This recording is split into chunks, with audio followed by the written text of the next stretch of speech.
வள்ளற் பெருமானுடைய விருப்பத்தின்படி வடலூர்ல சத்தியஞான சபையில சத்தம் இருக்கக்கூடாது, மௌனம் இருக்கணும், எந்த விதமான ஒலி கூச்சல் இருக்கக்கூடாது. மன்னிச்சுக்கங்க, அது வள்ளலாருடைய சத்தியஞான சபைக்கு மட்டுமல்ல, சன்மார்க்க மாநாடு நடக்கிற இடத்துக்கும் பொருந்தும். தேவையற்ற கூச்சல் என்பதெல்லாம் நமக்கு இருக்கக்கூடாது. வழிபாட்டுக்கு கூடுகின்ற அனைவரும் சபைக்கு வெளியே வாயிலின் புறத்தே நின்று மெல்லன துதித்தல் வேண்டும். இது தவிர வேறு எதுவும் கூடாது. இது தவிர வேறு எதுவும் கூடாது. சபையினுள் யாரும் புகழாகாது. உள்ளே இருக்கும் திருவிளக்கிற்கு எண்ணெய் இடுவதற்காகவும் தரையை துடைத்து தூய்மை செய்வதற்காகவும் புலை கொலை மூவாசை நீத்தவராகிய ஒருவர் அகப்புற தூய்மையுடன் சபையுள் புகலாம். அங்கனம் உட்புகத்திற்கும் புறத்தே இருந்து வழிபடுவதற்கும் சாதி சமய முதலிய வேறுபாடு இல்லை. என்ன இல்லை? அந்த அருட்பெருஞ்சோதி ஆண்டவருக்கு பணிவிடை செய்வதற்கு கோயிலுக்குள்ளே போவதற்கு ரெண்டு இல்லை, சாதி சமய வேறுபாடு இல்லை. நீ கிறிஸ்டினா இருக்கலாம், முஸ்லிமா இருக்கலாம், வேற மதமா இருக்கலாம், புத்தனா இருக்கலாம், வேற ஏதோ ஒரு ஊர்ல இருந்து வந்திருக்கலாம், என்னவா வேணாலும் இருக்கலாம். நீ புலை கொலை தவிர்த்து சரியான வாழ்க்கை வாழ்றவனா இருந்தா, ஏன்னா சாதியும் தடை கிடையாது, சமயமும் தடை கிடையாது. சாதி சமய முதலிய வேறுபாடு இல்லை. அப்புறம் மத்தளம் முதலிய இசைக்கருவிகள், சோறு தேங்காய் பழம் முதலிய நைவேத்தியங்கள், தீப தூப முதலிய ஆராதனைகள். இப்ப முக்கியமான வார்த்தை சொல்ல போறேன், குறிச்சுக்கங்க. என்ன? திருநீர் முதலிய பிரசாதங்கள். இப்போ வடலூர்ல இது தேவையில்லை அப்படிங்கிறது யாருடைய முடிவு? வள்ளற் பெருமானுடைய முடிவு. இப்ப நம்ம சத்தியஞான சபைக்குள்ள அடி எடுத்து வைக்கிறோம்னு சொன்னா, சத்தியஞான சபையினுடைய நிர்வாகத்தில் வள்ளற் பெருமானுடைய அபிப்பிராயப்படிதான் எல்லாமே இருக்கணுமே ஒழிய, எனக்கு விபூதி பிடிக்கும் அப்படிங்கிறதுக்காக நான் வள்ளலாருக்கு பூச முடியாது. எனக்கு விபூதி பிடிக்குங்கிறதுக்காக நான் போய் வள்ளலாருக்கு அதை பூச முடியாது. இன்னைக்கு என்ன நடக்குது நாட்டில்? எனக்கு என்ன பிடிக்குமோ அதை வள்ளலார் மீது பூசுகிற வேலைதான் இந்த நாட்டில் நடந்து கொண்டிருக்கிறது. அது நாட்டுக்கு நல்லது அல்ல. ஏன்னா இந்த நாட்டில் நடந்த அநீதிகளை மாற்றுவதற்கு வந்தவர் வள்ளலார். மீண்டும் அதே அநீதிகளை அவர் மீது ஏற்றுவதற்கான முயற்சிகளை தயவு செய்து நிறுத்துங்கள். ஏன்னா அநீதிகளை மாற்றுவதற்காக வந்தவர் வள்ளலார். அதே அநீதிகளை அவர் மீது ஏற்றுவதற்கான முயற்சிகள் நடைபெறுகிறது என்று சொன்னால் அதை எப்படி ஏற்றுக்கொள்ள முடியும்? நான் முதல்ல ஒரு கேள்வி கேட்டேன், வேதம் என்பது எத்தனை பேருக்கு தெரியும்னு கேட்டேன். தமிழ்ல அதனுடைய மொழிபெயர்ப்பு எத்தனை பேர் படிச்சீங்க அப்படின்னு கேட்டேன். ஏன்? வேதத்தினுடைய கடவுளாக பேசப்பட்டவர்கள் இந்திரன், வருணன், வாயு, இவர்களெல்லாம் வேதத்தில் கடவுளாக பேசப்பட்டவர்கள். இந்த பிரம்ம ஞானம்னு ஒரு நூல் சார், நீலன் அப்படின்னு ஒரு பெரியவர் எழுதி இருக்கிறாரு. வேதத்தை அப்படியே அக்கு வேற ஆணி வேறையா பிச்சு பிச்சு பிச்சு பிச்சு போட்டு பல கருத்துக்களை அதுல சொல்றாரு. வேதத்துல பிரம்மன் என்பது ஆரம்பத்தில் பேசப்பட்டது. பிறகு பின்னால வளர்ச்சி வர்ற போது அந்த பிரம்மம் அப்படிங்கிற கருத்தா அது மாறுது. 10 உபனிஷதங்களை ஆதி சங்கராச்சாரியார் தேர்ந்தெடுத்து கொண்டு உலகத்தில் பரப்ப தொடங்கினார். அந்த 10 உபனிஷதங்கள் வருகிற போதுதான் பிரம்மம் அப்படிங்கிற கருத்தே பிரம்மாண்டமாக வெளியில வர தொடங்கியது.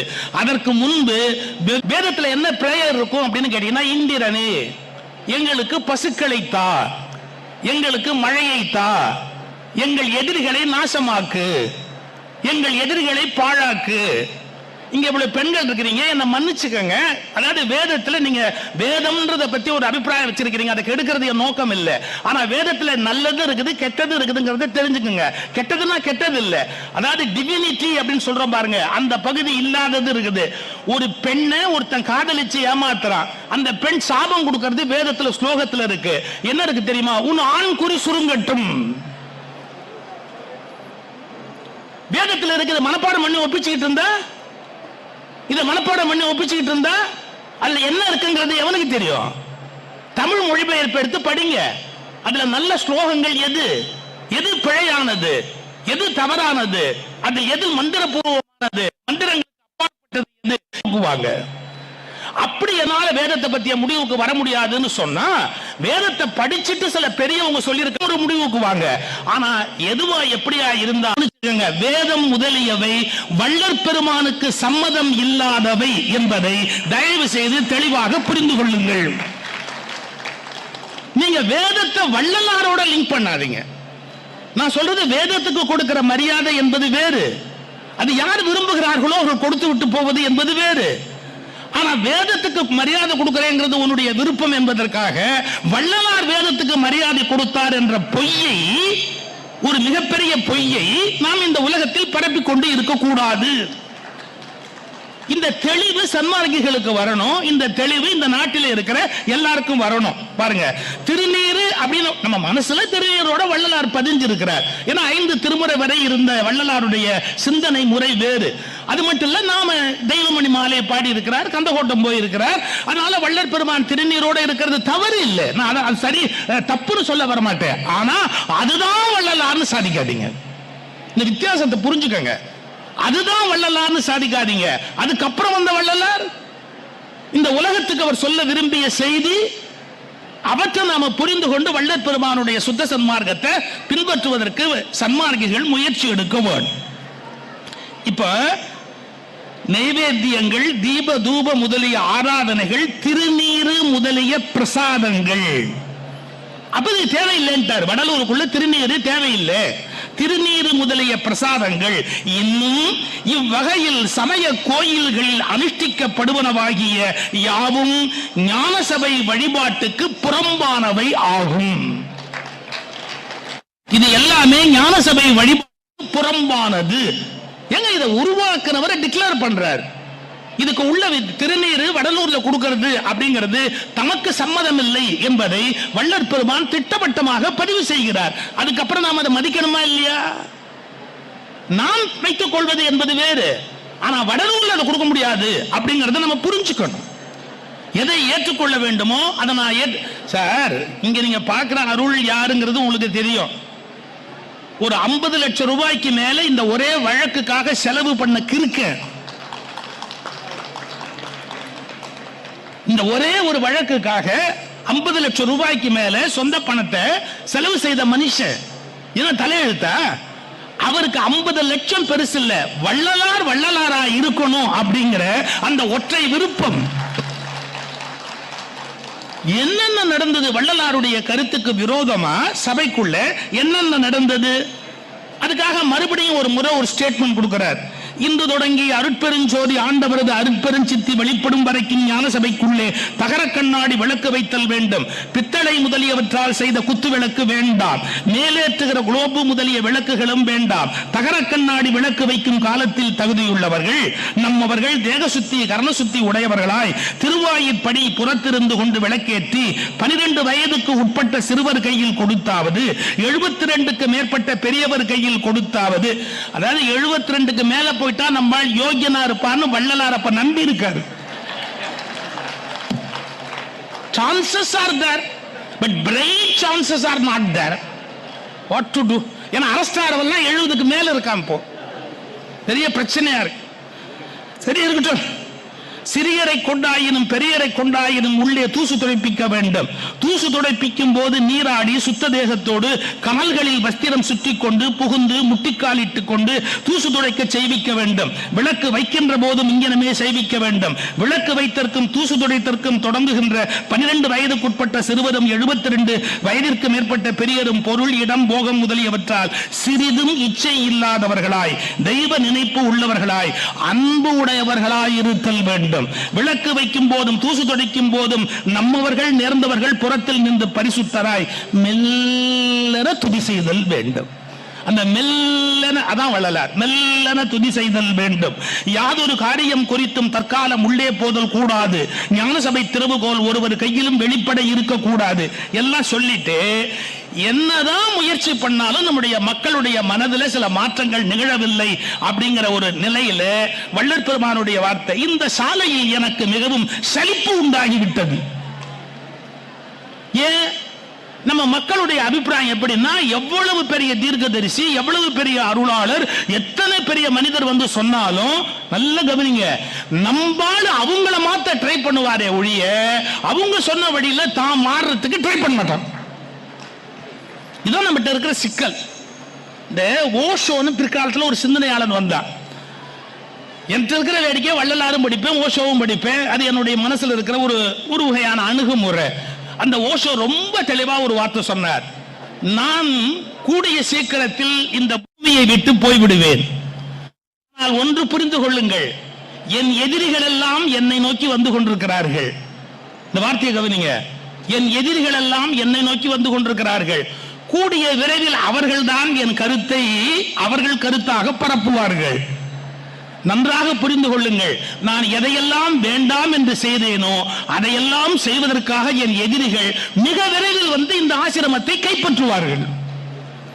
அதாவது இந்த உலகம் எப்படி போய் முடியும் அப்படிங்கிறதுக்கு இதை விட பட்டவர்த்தனமா விளக்கம் சொல்ல முடியாது. பகவத்கீதையில முதல் ஸ்லோகம் என்ன? தர்மக்ஷேத்ரே குருக்ஷேத்ரேன்னு ஆரம்பிக்கும். இந்த தர்மக்ஷேத்ரே குருக்ஷேத்ரேங்கிற ஸ்லோகத்துக்கு ஓஷோ விளக்கம் எழுதும் போது ஒரு பியூட்டிஃபுல் வேர்டு ஒன்று யூஸ் பண்ணாரு. எல்லா தர்மக்ஷேத்திரங்களும் இன்றைக்கு குருக்ஷேத்திரங்களாக ஆகிவிட்டன. எவ்வளவு பெரிய வார்த்தை! எல்லா தர்மக்ஷேத்திரங்களும் இன்றைக்கு குருக்ஷேத்திரங்களாக மாறிவிட்டன. குருக்ஷேத்திரம்னா என்ன அர்த்தம்? சண்டக்களம்னு அர்த்தம். தர்மக்ஷேத்திரம்னா என்ன அர்த்தம்? தர்மத்தை நிலைநாட்டுகிற இடம்னு அர்த்தம். இங்க எல்லா தர்மக்ஷேத்திரங்களும் குருக்ஷேத்திரமாக மாறிவிட்டது. சார், திருவான்மியூர்ல பாம்பன் சுவாமிகள் சமாதி இருக்குது. எத்தனை கேஸ் இருக்கு தெரியுமா? எத்தனை கேஸ் இருக்கு தெரியுமா? நீங்க எந்த அருளாளர் எந்த நிறுவனத்தை ஏற்படுத்தினாலும், எந்த அருளாளர் எந்த தர்மஸ்தாபனத்தை ஏற்படுத்தினாலும், அவருடைய காலத்திலேயே இல்ல அவருக்கு அடுத்த காலத்திலேயே அந்த தர்மத்துக்கு நேர் விரோதமாக அதை மாற்றுகிறவர்கள் அந்த இடத்துல வந்து சேர்ந்துடுறாங்க. இதை நீங்க எப்படி மாத்துவீங்க? எப்படி மாற்ற முடியும்? அதுக்கு ஒரே காரணம், அந்த கருத்தை உள்வாங்கியவர்கள், அந்த கருத்தை மனதில் நன்கு உள்வாங்கி நடைமுறைப்படுத்தியவர்கள் அதை செயல்படுத்துவதற்கான முயற்சியில ஈடுபட. இப்ப நான் வள்ளற் பெருமானுடைய வாக்கியத்தை உங்களுக்கு சொன்னேன். ஆனா வரலாறை நீங்க புரிஞ்சுக்கணும். அதுக்காக இப்ப நான் ஒரு கருத்தை உங்க முன்னாடி வைக்கிறேன். ஒண்ணு, இந்த இந்தியாவில் 4000 ஆண்டுகளுக்கு முன்பு நமக்கு கையில கிடைச்சது ரிக்வேதம். அதுக்கு ஏன் ரிக்வேதம்னு பேர்னா, ரிக்குகளால் ஆனது, அதாவது பாடல்கள். அந்த ரிக்குகளால் உருவானதால அதுக்கு ரிக்வேதம்னு பேரு. அது ஒரு மனிதராலே எழுதப்பட்டதல்ல. பல பேர் பல காலத்தில் தங்கள் அனுபவங்களை பதிவு பண்ணி கொண்டே போகிறார்கள். ஒன்று கொண்டு முரண்பட்ட பல்வேறு கருத்துக்கள் ரிக்வேதத்துக்குள்ளேயே இருக்கின்றன. ஒன்று கொண்டு மாறுபட்ட சிந்தனைகளே ரிக்வேதத்துக்குள்ளே இருக்கின்றன. 4000 ஆண்டு காலமாம் என்பதாலே சில வகையான பரிணாம வளர்ச்சி, சிந்தனை போக்கில் பரிணாம வளர்ச்சியும் அதில் பதிவாகி இருக்கிறது. இப்ப நீங்க என்ன புரிஞ்சுக்கணும் அப்படின்னு கேட்டீங்கன்னா, ஒரு காலகட்டத்தில் ரிக்வேதத்தில் சிந்தித்து சில நல்ல வழிமுறை இது, மனித குலத்துக்கு நல்ல வழிமுறை இது அப்படின்னு வகுத்து கொடுத்தாங்க. இப்ப நான் ஒரு வார்த்தை சொல்லட்டுமா? அவங்க கொடுத்திருந்தது சரியான வழிமுறையா, உலகத்தில் எல்லாருக்கும் போதுமானதா இருந்தா, அதன் பிறகு இன்னொரு ஒரு என்ன சொல்றது, ஒரு மறையின் நூல் தேவைப்பட்டிருக்குமா? இப்போ இந்தியன் கான்ஸ்டிடியூஷன் இருக்கு, அதுல அமெண்ட்மெண்ட்னு ஒன்னு கொண்டு வராங்க. அமெண்ட்மெண்ட் சொன்னா அந்த கான்ஸ்டிடியூஷனை மாற்றி ஒரு ஆக்ட் உள்ள கொண்டு கான்ஸ்டிடியூஷனை மாத்துறது. இல்ல ஏற்கனவே ஒரு சட்டம் இருக்கு, சட்டத்தை மாத்தும் போது ஆக்ட், அது சட்டத்துக்கு மாற்றா இன்னொரு சட்டம் கொண்டு வராங்க. ஏன் செய்யறாங்க? அது சூட் ஆகாதுப்பா, அது அந்த காலத்துக்கு பொருந்தும். இப்ப ஒண்ணும் இல்ல, மன்னர்களுக்கெல்லாம் மானியம் கொடுக்கணும் அப்படின்னு ஒரு கொள்கை இருந்தது, ஒரு கோட்பாடு இருந்தது.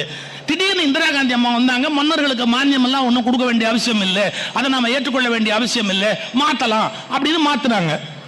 ஆனா இந்தியன் கான்ஸ்டிடியூஷன்ல மாத்தவே முடியாத ஒரு பகுதி இருக்கு. அது என்னன்னு கேட்டீங்கன்னா, அடிப்படை ஜீவாதார உரிமைகள்னு கொடுத்திருக்காங்க. அதை யாருமே என்னைக்குமே மாத்தவே முடியாது, அதான் இந்திய கான்ஸ்டிடியூஷனுடைய சிறப்பு அப்படிங்கிறாங்க. ரைட், நான் இது எதுக்காக சொல்லிட்டு இருக்கிறேன்னா, ஒரு சட்டம் காலத்துக்கு அதுவே போதுமானதாக இருந்தா இன்னொரு மாற்று ஏற்படுவதற்கு வாய்ப்பே கிடையாது. இன்னொன்னு ஏற்படுவதற்கு வாய்ப்பே கிடையாது. ஆனா வேதம் இந்த இந்தியாவில் பரவன காலத்துல முதலாக வேதத்துக்கு எதிரான கலக குரல் யார் எழுப்புனா? வேதத்துக்கு மாறான கலக குரலை யார் எழுப்புனா? தயவுசெய்து யாராவது சொல்லுங்க. வலிமையா வேதத்துக்கு எதிரான கலக குரலை யார் எழுப்புனா? புத்தர், மகாவீரர். மகாவீரரும் புத்தரும் இந்த உலகத்தில் வேதத்துக்கு எதிரான கலக குரலை அருமையாக பதிவு செய்தார்கள். இப்ப நான் ஒரே ஒரு கேள்வி கேட்கிறேன், வேதம் முழுமையுமே குற்றமற்றது என்று சொன்னால் இந்த தேசத்தில் புத்தர் தோன்றி இருப்பதற்கு வாய்ப்பே கிடையாது. அதுல ஏதோ ஒரு குறை இருக்கு அப்படிங்கிறது தெரிஞ்சதுக்கு அப்புறம் தான் புத்தர்னு ஒருத்தர் புறப்படுறாரு. அவர் அதை எதிர்த்து நிற்கிறாரு, சண்டை போடுறாரு, கோபப்படுறாரு, விவாதம் பண்றாரு. அவங்க அத்தனை பேரையும் இழுத்து வச்சு சண்டை போடுறாரு. ஒண்ணும் இல்ல, யாகம் நடந்துகிட்டு இருக்குது, யாகத்துல உயிர் பலி கொடுக்க போறாங்க. அந்த இடத்துக்கு புத்தர் போனாரு. என்ன நடக்குதுங்க அப்படின்னாரு. இந்த மகாராஜா சொர்க்கத்துக்கு போனோம். ஓ, அது சொர்க்கத்துக்கு போறதுக்கு என்ன பண்றீங்க? நாங்க யாகம் நடத்துறோம். ஓ, இந்த யாகம் எப்படி நடத்துவீங்க? அதோ அந்த ஆடு இருக்குதுல்ல, ஆடு. ஆமா, அதை வெட்டி நாங்க இந்த யாகத்துல போடுவோம். அவர் கேட்டாரு, ஏன்பா இவர் சொர்க்கத்துக்கு போறதுக்கும் அந்த ஆடு இந்த யாகத்துக்கு போறதுக்கும் என்னப்பா சம்பந்தம் இருக்குது? இவர் பாட்டுக்கு சொர்க்கத்துக்கு பஸ் ஏறி போக வேண்டியது தானே, அதை விட்டுட்டு எதுக்கா இந்த யாகத்துல போய் ஆட்டை வெட்டுறீங்க? ஆடு சொர்க்கத்துக்கு போகும், ஆடு சொர்க்கத்துக்கு போகும். புத்தர் கேட்டார், அப்போ ஒண்ணு பண்ணுவோம், நடத்தி வைக்கிற நீர் சொர்க்கத்துக்கு போகணுங்கிற ஐடியாவே உங்களுக்கு இல்லையா? அப்ப முதல்ல அனுப்புவோமா? எதுக்கு இந்த ஆட்டை அனுப்பி அப்புறமா மகாராஜாவை அனுப்புறது? நேரம் மகாராஜாவையே யாகத்துல போட்டோன்னு வச்சுக்கீங்க, டக்குனு நேரம் சொர்க்கத்துக்கு போயிட்டு போறாரு. நடுவுல எதுக்கு அனாவசியமா இந்த ஆட்டை கொண்டாந்து உள்ள விடுறீங்க அப்படின்னாரு. துண்டக்கான துணியை காண எல்லாரும் கிளம்பிட்டேன். இப்போ புத்தர் ஒண்ணு எதிர்த்து இயக்க நடத்தல, சண்டை போடல, கத்தி எடுத்துக்கிட்டு போடல, வன்முறை பண்ணல. புத்தர் வாஸ் நாட் ஏ டெரரிஸ்ட். ஆனா பின்ன யாருன்னா வலிமையான ஞானி, வலிமையான ஞானி, தூய்மை உடையவர். எல்லாத்தை விட வள்ளற் பெருமான் சொன்ன வார்த்தைக்கு சரியா சொல்லதா இருந்தா என்னன்னா கருணை உடையவர். புரிஞ்சுக்கணும். ஏன் அந்த அந்த கருணை உடையவர்கள்ங்கிற வார்த்தை இறைவனோடு தொடர்புடையதுன்னு வள்ளற் பெருமான் சிந்திக்கிறார்னா, கருணை உடையவர்கள் தான் இந்த உலகத்தில் ஞான விளக்கை ஏற்ற முடியும். கருணை இல்லாத அகம்பாவம் உடையவர்கள் இந்த உலகத்தில் தாங்கள் தின்று கொழுக்க முடியுமே ஒழிய உலக மக்களுக்கு ஞான விளக்கை ஏற்றி வைக்க முடியாது. தயவு செய்து ரொம்ப கிளியரா புரிஞ்சுக்குங்க. கருணை உடையவர்கள், கருணை உடையவர்கள். புத்தர் கேட்டார், அந்த ஆடு என்னடா தப்பு பண்ணுச்சு? அதை கொண்டாந்து நிறுத்தி வச்சு ஏன்டா இங்க வெட்டுற? அந்த குதிரையை கொண்டாந்து வச்சு இங்க ஏன் வெட்டுற? அந்த யாகங்களுக்கு எதிரான குரல் கொடுத்தாரு யாரு? புத்தர். அதே மாதிரி சமணத்துல நம்முடைய மகாவீரரும் இதே மாதிரியான கருத்தை உலகத்துக்கு பதிவு பண்ணார். ஆனா மகாவீரருக்கும் புத்தருக்கும் என்ன வித்தியாசம்னு கேட்டா, சங்கம் அப்படிங்கிறதுக்கு முக்கியத்துவம் கொடுத்தவர் புத்தர், சங்கம் அப்படிங்கிறதுக்கு முக்கியத்துவம் கொடுக்காதவர் மகாவீரர். ஒரு 90% தத்துவம் ரெண்டு பேருக்கும் ஒன்னா தான் டேலி ஆகும். சமணர்களுக்கும் பௌத்தர்களுக்கும் பெரிய வித்தியாசம் வராது. ஆனாலும் சங்கம் அமைத்து மற்றவங்களையும் கருத்தேற்றணும் அப்படிங்கிறது புத்தருடைய கருணை. சங்கம் அமைக்காம ஒரு குரு கிட்ட இருந்து அப்படியே அவங்கவுங்க சேர்ந்து ஞானம் அடையட்டும் அப்படிங்கிறது சமணத்தினுடைய அணுகுமுறை. இதுல சங்கம் அமைத்ததற்கான காரணம் என்னன்னு கேட்டா, முடியாதவர்கள் நல்ல சங்கத்துக்குள்ள வந்து உட்காரும் போது படிப்படியாக அவர்களுக்குள்ள அந்த பயிற்சி வரும். இப்போ மாம்சம் சாப்பிடுறத விடணும் அப்படின்னு முடிவு பண்ணா, மாம்சம் சாப்பிட்டுக்கிட்டே இருக்கிறவங்க மத்தியில இருந்தா நம்மளால சுலபத்துல விட முடியாது. குடிக்கணும் அப்படிங்கிற ஒரு பழக்கத்தை விடணும் அப்படின்னு முடிவு பண்ணா, குடிக்கிறவங்களுக்கு மத்தியிலே இருந்தா அதை விட முடியாது. இது இயல்பான ஒரு விஷயம். அவங்க கிட்ட இருந்து நம்ம விலகி வந்துட்டோம்னு வச்சுக்கோங்களேன், அப்ப நமக்கு என்ன ஆகும்? அதுக்கு நேர்மாறா இருக்கிறவங்களுக்கு மத்தியில நம்ம போய் சேர்ந்துட்டோம்னு சொன்னா அதுக்கு ஒரே ஒரு பழக்க வழக்கம் நமக்கு வந்துடும். அதனால புத்தர் என்ன பண்ணாரு? சங்கம் அப்படிங்கிற ஒரு கான்செப்டை கொண்டு வந்தார். அதாவது வேதம், வேதத்தின் பல கருத்துக்களுக்கு எதிர்ப்பாடு நிலையுடையவர் புத்தர். அந்த புத்தரினுடைய ஒரு ஒரு ஒரு ஒரு நீட்சி சங்கம், புத்தருடைய சங்க அமைப்பு வந்தது, சமண அமைப்பு வந்தது. இப்ப என்ன போச்சு? வேதம் பலவீனமா ஆயிடுச்சு. ஏன்னா வேதத்தை புத்தனும் சமணர்களும் உழுக்குனதுல யாரால நிக்க முடியல. எதுவுமே நீண்ட நாளைக்கு தர்மம் கொண்டு செலுத்த முடியாது. நான் முதல்ல சொன்ன பாருங்க, எந்த தர்மத்தை நீங்க பின்பற்ற தொடங்கினாலும் அதுக்கு எதிரான விஷயம் அதுல வந்து உட்காரும், இன்னும் மாற்ற முடியாது. புத்த மதத்திலையும் சமண மதத்திலையும் என்ன நடந்தது அப்படின்னு கேட்டா, புத்தருடைய கருத்துக்கு நேர் விரோதமா, மகாவீரருடைய கருத்துக்கு நேர் விரோதமா அவர்கள் வற்புறுத்திய அல்லது விளக்கி சொன்ன கருத்துக்களை பின்பற்றாதவர்கள் அவரது வாரிசுகளாக வளரத் தொடங்கினார்கள். ஏன் சார் இதெல்லாம் நடக்குமா அப்படின்னு கேட்டா, எல்லா இடத்திலையும் நடக்கும், எல்லா இடத்திலையும் நடக்கும். சார், ஒழுக்கமே வடிவமான சன்னியாசிகள் வாழ்ந்த மடத்தில் ஒழுக்கமே ஒத்துக்கொள்ளாத சன்னியாசிகள் வாழ்கிற மிக மோசமான காலத்தை பார்க்க நேருகிறது.